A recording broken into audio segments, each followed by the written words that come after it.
नमस्कार। आजिर आलोचना को स्वागत। आज आमे गोटे बहुत मजेदार आउ चिंता करिबा भली विषय उपरे कथा हेबा। सरलता हेउची चरम परिशीलन। एई कथाटा आम जीवन नेतृत्व एपरिकी विज्ञान आउ शासन रे केते दूर ठीक। आमर मूल प्रश्न हेला कौन सतरे सरलता ही सबुठु भल आउ माने प्रभावशाली बाट ना आवश्यक पड़िले जटिलतार भी गुरुत्व अछि।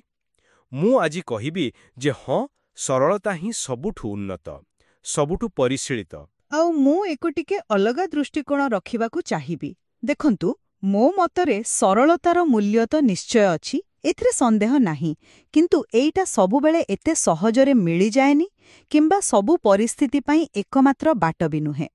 बेले बेले आपण चाहिले भी जटिलता को एड़े देई पारिबेनी। तेबे मु आरंभ करूछि। देखंतु मो विचार रे सरलता एटा स्पष्टता आउ सत कहिबार गोटे प्रतीक। एमिति एक शक्ति जहा जीवनर प्रतिटी क्षेत्र रे बड़ परिवर्तन आनी पारे। आपण टिके भाबंतु महात्मा गांधी तांकर सेई साधा सीधा पोशाक, खदी व्यवहार, सरल जीवन। हाँ, सेटा गोटे बड़ उदाहरण। किंबा लाल बहादुर शास्त्री नम्रता आउ एपणिकी आमर डॉक्टर कलाम केमिति से बड़ बड़ वैज्ञानिक कथा को भी स्कूल पिलांको एत्ते सहजरे बुझेई दउथिले। ए सरलता पाई तो सेमाने साधारण लोकंकर एत्ते पाखरे थिले। आउ विज्ञान रे गोटे नीति अछि, ओकम्स रेजर बोली तार मूल कथा हैला जदि कोनोसी जिनिस को बुझाइबा पाई अनेक बाट अछि तेबे साधारणतः सबटु सीधा बाटटा माने सरल व्याख्याटा ही ठीक हेबार संभावना बेसी। न्यूटन को सूत्र देखंतु F=ma केते छोट, किंतु एई सरल सूत्रटा पृथ्वीर गतिठु आरंभ करी ग्रहंक चलन पर्यंत केते कथा बुझेई दउछि। एहा ही तार शक्ति। एबेकार दुनिया रे आईफोन रो डिजाइन केते सहज व्यवहार करिबाकू, गूगल पेज पूरा सफा, शासन क्षेत्र रे भी जनधन योजना भली योजना सबू एगुटा को कौन करुछि सेई ऑफिसर रो जटिलता लाल फीता काटी लोकंकु सीधा सशक्त करुछि। कारण सरलता अनावश्यक जिनिस को बाहर करि दिए आउ मूल कथा उपरे फोकस करे। मो मतरे एहा ही प्रकृत परिशीलन। मु आपणको कथा शुणुछि, किंतु मोर दृष्टिकोण टिके अलगा। हाँ, मानुछि सरलता भल, किंतु एहाकू एकदम चरम परिशीलन कहिदेले बोधे आमे जटिलतार जो आवश्यकता अछि ताकू पूरापूरी अणदेखा करि दउछि। प्रथम कथा हैला एई सरलता पाइबा कौन एते सहज आदर नुहे। एहा पछरे माने बहुत गभीर चिंता, बहुत ज्ञान आउ बहु वर्षर अभिज्ञता लोड़ा। आपण डॉक्टर कलाम को कथा कहिले, से जटिल कथा को सरल करि पारिले कारण तांको पाखरे सेटिकी गभीर ज्ञान थिला। गोटे कथा अछि ना, जहा सरल ताहा सबुबेले एते स्पष्ट भावरे देखा जाएनी किंबा सहजरे मनुकु आसुथिबा विकल्प भी नुही। एटा गोटे विडंबना। द्वितीय रे सबु जगारे कौन सरलता ही सबुठु भल मु भाबुनी। जेमिति कला को देखंतु, मिनिमालिज्म बोली गोटे शैली अछि जोठी कम जिनसरे अधिक कथा कुहा जाए। ठीक अछि, किंतु जोठी बहुत कारुकार्य अछि, जटिल डिजाइन अछि, तार भी तो निजर गोटे सौंदर्य अछि, गभीरता अछि। टेक्नोलोजी रे भी सेमिति। ओवर इंजीनियरिंग माने अजथा जटिल करिबाटा निश्चय खराब, किंतु बेले बेले सुरक्षा पाई हेउ बा कामटा ठीक रे करिबा पाई किछि जटिल व्यवस्था एकदम दरकार। आउ आजिका दुनियाटा केमिति एत्ते गति, एत्ते शब्द, एत्ते कोलाहल भितरे सरल भावे बंचिबाकू बांछिबा एटा गोटे साहसर काम। तेनु मो मतरे प्रकृत परिशीलन हेउछि एहा जानिबा जे केतेबेले सरलता दरकार आउ केतेबेले आवश्यकीय जटिलता को आपणेबाकू पड़िबो। मु आपणक जुक्ति बुझी पारुछि, किंतु एहाकू आउ गोटे दिगरु देखंतु, प्रभाव कथा देखंतु। इतिहास को बदलाई देइथिबा केतेक कथा, जेमिति मार्टिन लूथर किंग का से कथा मोर एक स्वप्न अछि, केते सरल, केते स्पष्ट आउ समस्तंक मनरे रहीगला। गोटे लंबा जटिल भाषणठू एई सरल वाक्यर शक्ति कौन बेसी नुहे। हाँ, पॉइंटटा भला, किंतु मु एठी टिके अटकीबी।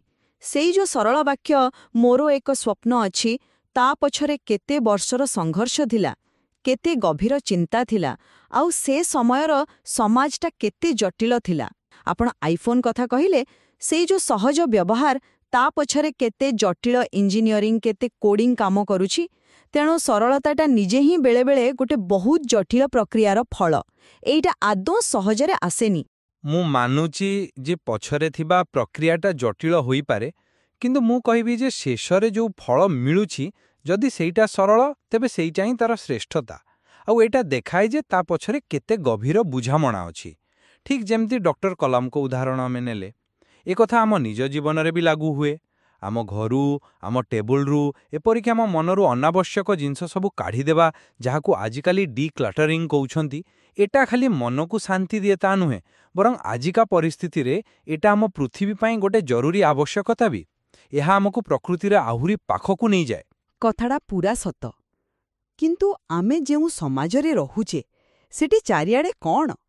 ଅଧିକରୁ ଅଧିକ ଜିନିଷ ପାଇବାର ଚାପ, ସବୁବେଳେ ଦୌଡ଼ିବାର ଗୋଟେ ବ୍ୟସ୍ତତା, କୋଳାହଳ। ଏମିତି ଗୋଟେ ପରିସ୍ଥିତିରେ ସରଳତାକୁ ବାଛିବା ଏଇଟା ଖାଲି ଗୋଟେ ପସନ୍ଦ ନୁହେଁ, ଏହା ଏକ ସଚେତନ ନିଷ୍ପତ୍ତି ଆଉ ସାହସର କାମ ବି। କାରଣ ସମାଜର ଚାପ, ଆମର ପୁରୁଣା ଅଭ୍ୟାସ ଏସବୁ ମିଶି ଏହାକୁ କଷ୍ଟକର କରିଦିଏ। ଏଥିପାଇଁ ନିଜ ଉପରେ ଭରସା ଆଉ ସାହସ ଦରକାର। ତେବେ ଆଜିର ଆଲୋଚନାରୁ ଗୋଟେ କଥା ସ୍ପଷ୍ଟ ଯେ ସରଳତା ସତରେ ସ୍ପଷ୍ଟତା, ସତ୍ୟତା ଆଉ କୌଣସି କଥାକୁ ପ୍ରଭାବଶାଳୀ କରିବାର ଏକ ବହୁତ ଶକ୍ତିଶାଳୀ ମାଧ୍ୟମ। ଗାନ୍ଧିଜୀଙ୍କଠାରୁ ଆରମ୍ଭ କରି ଆଜିର ଟେକ୍ନୋଲୋଜି ପର୍ଯ୍ୟନ୍ତ ସବୁଠି ଆମେ ଏହାର ମହତ୍ତ୍ୱ ଦେଖିପାଉଛେ। ଏହା ଅନାବଶ୍ୟକତାକୁ କାଟି ମୂଳ କଥା ଉପରେ ଧ୍ୟାନ ଦେବାକୁ ଶିଖାଏ। ହଁ, ମୁଁ ସରଳତାର ଗୁରୁତ୍ୱକୁ ପୂରାପୂରି ସ୍ୱୀକାର କରୁଛି, କିନ୍ତୁ ତା ସହିତ ଏକଥା ବି ମନେ ରଖିବାକୁ ହେବ ଯେ ଏଇ ସ୍ଥିତିରେ ପହଞ୍ଚିବା ପାଇଁ ଗଭୀର ଚିନ୍ତା ଦରକାର, ଚେଷ୍ଟା ଦରକାର, ଆଉ ବେଳେବେଳେ ଜଟିଳ ରାସ୍ତା ଦେଇ ବି ଯିବାକୁ ପଡ଼ିପାରେ। ଆଉ ଏହା ସବୁ ପରିସ୍ଥିତି ପାଇଁ ଏକମାତ୍ର ବା ସବୁଠୁ ଭଲ ବାଟ ନ ବି ହୋଇପାରେ। ଯୋଉଠି ଜଟିଳତା ଦରକାର ତାର ବି ନିଜର ସ୍ଥାନ ଅଛି, ମୂଲ୍ୟ ଅଛି। ପ୍ରକୃତ ଜ୍ଞାନ ବୋଧହୁଏ ସେଇଠି ଅଛି ଯେତେବେଳେ ଆମେ ଠିକ୍ ଭାବେ ବୁଝିପାରିବା କେଉଁଠି ସରଳତା କାମ ଦେବ ଆଉ କେଉଁଠି ଆବଶ୍ୟକ ଜଟିଳତାକୁ ଆପଣାଇବାକୁ ପଡ଼ିବ। ନିଶ୍ଚିତ ଭାବରେ ସରଳତା କହିଲେ ଏହା ବହୁତ ଗୁଡ଼ିଏ ଦିଗକୁ ବୁଝାଏ। ଏହା ଖାଲି ବାହାରକୁ ଦେଖାଯାଉଥିବା ଗୋଟେ ଶୈଳୀ ନୁହେଁ, ଏହା ପଛରେ ଗୋଟେ ଦର୍ଶନ ଅଛି, ଯାହା ଗଭୀର ଚିନ୍ତନରୁ ଆସେ। ଆଉ ଏ ବିଷୟରେ ଆହୁରି ଅନେକ କିଛି ଭାବିବାର ଅଛି, ଶିଖିବାର ଅଛି। ବୋଧହୁଏ ସରଳତାର ଯୋଉ ମୂଳ କଥା ସେଇଟା ଆମର ସେଇ ପୁରୁଣା ବିଚାର ସତ୍ୟମ୍ ଶିବମ୍ ସୁନ୍ଦରମ୍ ଭିତରେ ହିଁ କୋଉଠି ନା କୋଉଠି ଲୁଚି ରହିଛି। ଆଶା କରୁଛି ଆଜିର ଏଇ କଥାବାର୍ତ୍ତା ଆମ ସମସ୍ତଙ୍କୁ ଏ ଦିଗରେ ଆହୁରି ଚିନ୍ତା କରିବା ପାଇଁ ପ୍ରେରଣା ଯୋଗାଇବ।